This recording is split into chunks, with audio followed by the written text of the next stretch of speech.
Chris Vince, you're here at OI Glass on Edinburgh Way. Some people might remember this as United Glass, whatever. But this is your second visit, and you're coming into your second year now.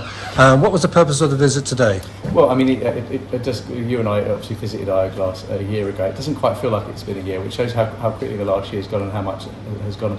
I think it's basically important for me to stay in touch with big employers in the town like OI Glass and talk about their concerns. As you're aware, they've got some concerns about some of the regulations coming through and sort of the impact they feel it's going to have on the glass industry, probably disproportionately compared to sort of the plastics and metal, can industry. So that's the conversation we're having. I think there's progress been made on that, but I think they would feel that we need to go further. So it's about me as the local MP having a conversation with a local employer, understanding the challenges they face, but also celebrate some of the great things that were going on. And we just spoke a minute ago about the work they're doing alongside Harlow College in terms of apprenticeships, and I think it's really important.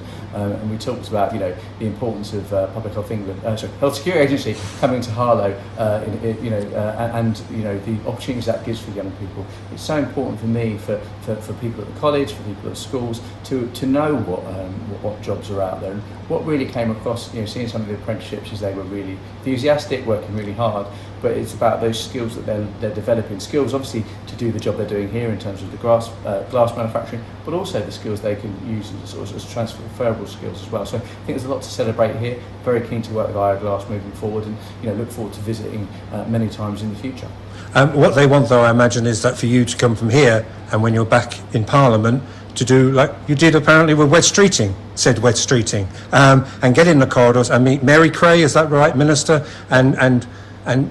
and pass on the message. But probably more now. If we're here in another year's time, what do you think OI are going to be saying to you? Well, no, absolutely right. And I've had that conversation with Mary, and she felt confident that where the figures were before would come down, which they have. I think there's been a 20% decrease, but there's still a feeling that the fees for the glass industry are higher than others, and I think there's a reasonable argument there. So yeah, my job is to go back to Mary, have those conversations, report back if you like, and I think that's the right thing to do as a local MP. And I think MPs do that all the time, to be honest with you, of all political parties. But obviously, yes, I'm on the government side, so I get the opportunity to sort of talk to them probably more than others. I did, yes, as you say, lobby Wes Streeting for pretty much ever since I became an MP, almost every day. I think he said it's about time I lobbied a different department, so he'll be pleased that I'm here lobbying on behalf of OI Glass and talking to Mary about the issues they face. I hope we can get that down. I'm not promising we can provide everything. I think it's one of those things, everything is a balance, in terms of government, but I think there's certainly an argument to say that this can be looked at, and I know, talking to Mary, that they are looking.